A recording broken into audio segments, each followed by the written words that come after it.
안녕하세요. 오준입니다. 저는 오늘 광주 아시아 문화전당에서 열리고 있는 광주 민주화운동 40주년 김근태 화백 특별전에 와 있습니다. 화가 김근태 씨를 제가 처음 만난 것은 5년 전인 2015년입니다. 그 당시에 저는 UN 대사로 뉴욕에 근무하면서 장애인 권리협약 의장을 맡게 되었습니다.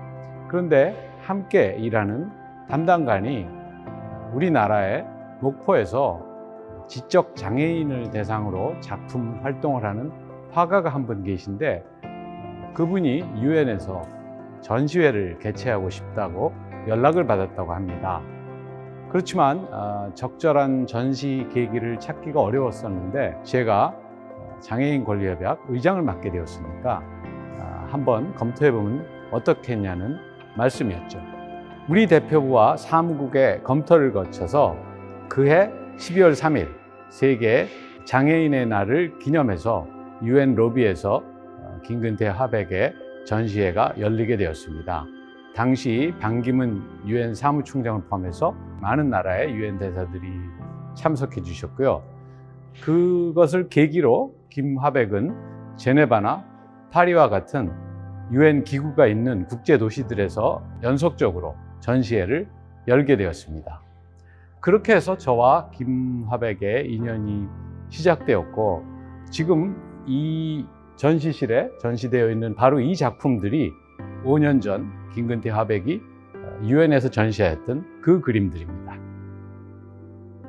저는 2017년에 외교관 생활을 마치고 대학에서 강의를 하면서 아동이나 장애인 인권과 관련한 시민단체들과도 함께 활동하게 되었습니다.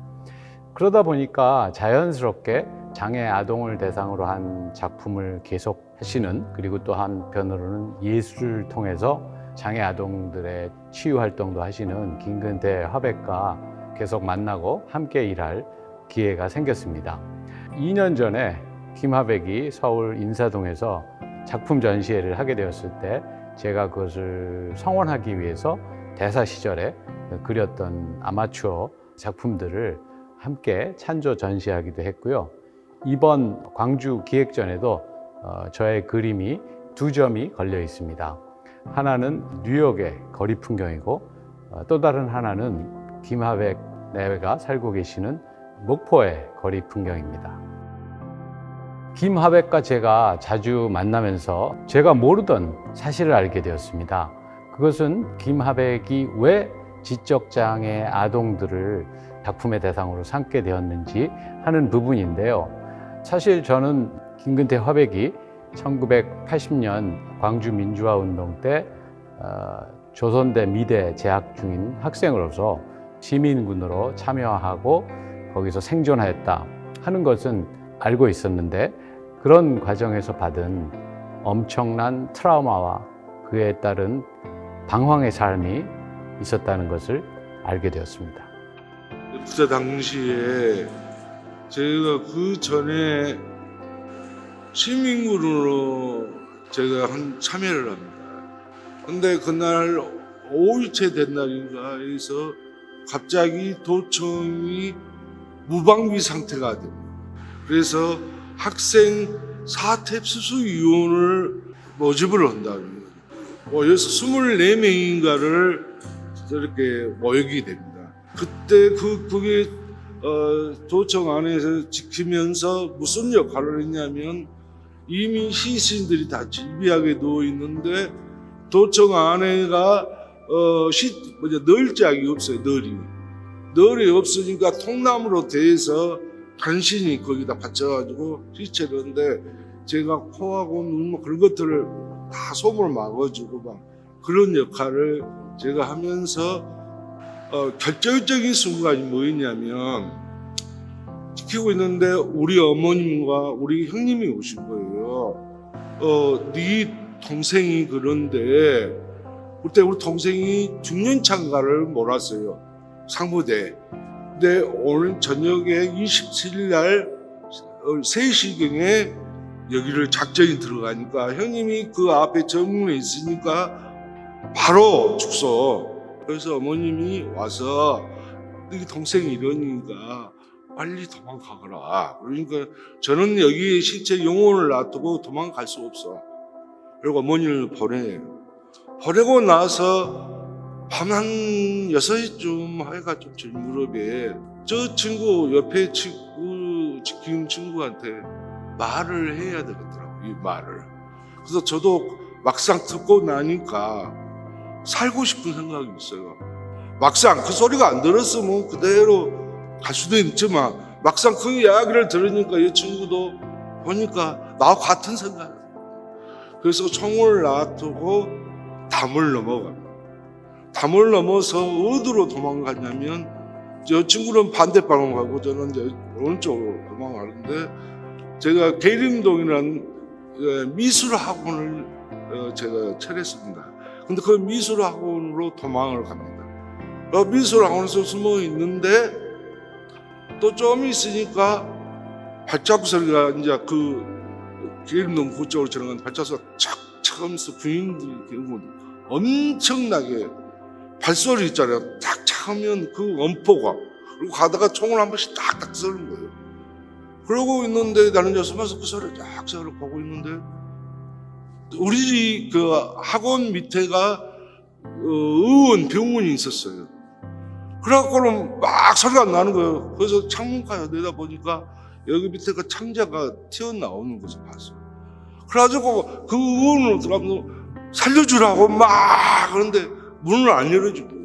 그 처참한 것을 제 눈으로 놓고 했을 때 저는 엄청나게 충격을 받아요.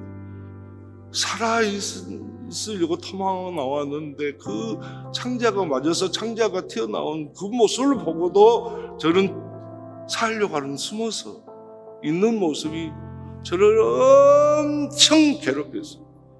그렇게 김근태 화백의 삶은 1980년 광주 이전과 그 이후가 아주 다르게 된 거죠. 그래서 저희가 볼 때도 그런 심각한 트라우마를 삶에서 경험한다는 것은 누구에게나 흔한 일이 아니죠. 사실 그때는 사모님 결혼했는데 사모님하고도 여러 가지 힘드셨고 또 프랑스 유학도 하셨는데도 불구하고 트라우마, 그러니까 심리적인 외상이죠. 그런 심리적인 외상을 극복하기가 굉장히 어려우셨는데 그 과정을 조금 이야기해 주시겠어요? 트라우마는 제가 지금 그 아픔을 생각하고 싶지도 않았지만 다시 떠오르자면 그 죽음 앞에서 제 모습을 실상을 알았어요. 살고자 하는 그 비겁함이 나를 계속 젊은 날에 힘들게 했던 부분이, 그래서 그 시선들이, 세상을 보는 시선들이 나를 저 비겁한 헛소리가 막 들리는 거예요. 네가 그렇게 네 목숨 그 다 주고 안녕 하는데 너는 결국 그렇게 도망쳐 살려고 그랬겠냐. 그런 것들이 생활을 못할 정도로 엄청나게 저를 힘들어요. 결국 무엇한테 의지하냐? 술한테 의지. 술을 알코올 중독자 비슷하게 생활하면서 결국 제가 또 목숨을 끊는다고 약도 먹고 그러다가 내가 여기에 도망쳐 그 사람이 죽은 영혼들을 2배, 3배, 4배 살았었다. 뭔가를 남겨야겠다. 뭔가를 이야기를 해주고 싶다. 그러다가 그렇게 몸부림치는 과정 속에서 발달 장애를 결혼을 해서 파리로 유학을 갑니다. 그랑준비에서 인체 공부를 하면서 다시 거기서 한국으로 나오는데 거기서 많은 생각을 잠기면서 내가 가장 힘든 자를 그려야 되겠다. 그래서 고아원에서 또 가서 스케치를 하는데 거기서 하는 거예요. 이 친구들보다 더 심한 친구가 있다. 저 바다에 있는 저 건너편에 섬에 가면 힘든 아이들이 있다. 그래서 제가 귀가 번쩍 오는 거예요. 지금은 다리가 나졌지만 그때 돛담배를 타고 섬으로 들어갑니다. 섬에 가서 보니까 이렇게 발달장애인 여러 층들이 있거든요. 근데 아주 심한 평생 누워서 하늘만 쳐다보고 있는 애들이 그때 당시 한 30-40명 방이 줄리하게 누워있는 거예요. 그래서 보는 순간에 이건 뭔 일이냐? 그때 내가 그 도청에서 누워있는 시체들 모습이 영락없이 입을 쩍 벌리고 누워있는 그 모습이 떠오르는 거예요. 그래서 그때부터 그 친구들이 나한테 빙의가 들어와요, 안으로. 그래서 그 전에 있던 그림들 싹 버리고 오직 이 친구들을 그려야 되겠다. 그래가지고 거기서 그린데 거기서 잠도 자고 거기서 스케치하고 또 좀 괜찮은 애들하고 막 같이 어둠고 그 3년 생활을 거기서 합니다. 미술의 역사에서 예술가 자신이 장애인인 경우는 드물지 않습니다. 김화백님 자신도 지금 귀가 잘 안 들리고 또 시력도 많이 나빠졌기 때문에 장애를 갖게 됐다고 할 수 있습니다.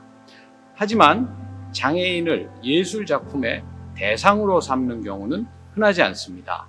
16세기에 네덜란드의 화가인 피터 브루겔이라는 분이 최초로 장애인을 대상으로 한 예술 작품을 만들기 시작했는데요. 이 김화백님이 여러 인터뷰에서 그 고화도의 지적장애 아동들을 처음 보았을 때 그들의 얼굴에서 인간의 참된 모습을 보았다. 인간의 진짜 얼굴을 보았다. 이렇게 말씀하셨는데 왜 그렇게 생각하게 되었는지, 왜 그 지적장애 아동의 얼굴이 인간의 참된 모습이라고 생각하게 되었는지 좀 말씀해 주시겠어요?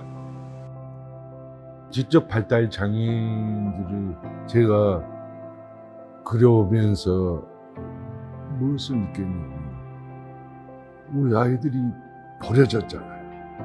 한 인간으로 태어나서. 근데 그 평생 버려진 평생 생활을 하면서 한 번도 때가 묻지 않는 순수함을 발견했어요. 영혼의 발견을 합니다. 근데 아무 죄도 없는데 왜 인간을 태어서 이불을 쩍 벌리고 하늘을 쳐다보고 있을까? 아무 욕심도 없고 내가 여기 태어났는 자체도 그 자체가 자기는 존재하고 있는 자체도 몰라요. 근데 제가 거기서 눈을 봤을 때 거기서 눈에 빨려 들어가는 거예요.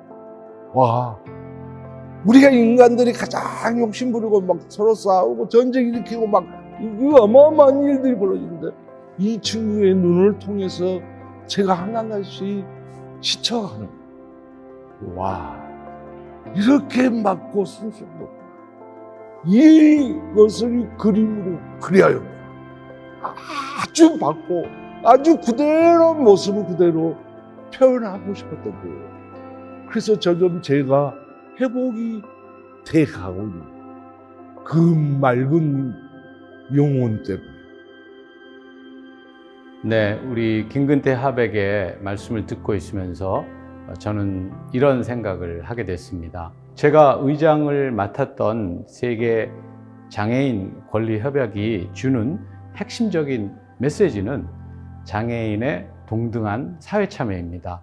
쉽게 예를 들자면 장애인 전용의 영화관 같은 거를 따로 만들자는 게 아니고 모든 장애인들이 일반 영화관에 가서 함께 편리하게 영화를 볼 수 있는 그런 세상을 만들자는 거죠. 그렇게 하려면 휠체어 진입로도 따로 만들어야 되고 청각장애인을 위한 자막도 있어야 합니다. 즉 사회적 비용이 들게 됩니다. 그래서 우리 사회가 이런 비용을 기꺼이 감당하려면 장애인이 나와 무관한 남이 아니고 우리의 일부라는 그런 인식이 필요한 거죠. 김근태 화백의 장애아동 작품은 그런 뜻에서 저는 큰 의미를 갖는다고 봅니다. 그림에 표현된 밝고 천진한 장애 아동들의 모습을 보면 나도 모르게 그들과 함께 하게 되고 또 그 아이들이 바로 우리 자신임을 확인하게 된다고 생각합니다. 결국 모든 아름다움은 우리의 보는 눈 속에 있기 때문인지도 모르겠습니다. 감사합니다.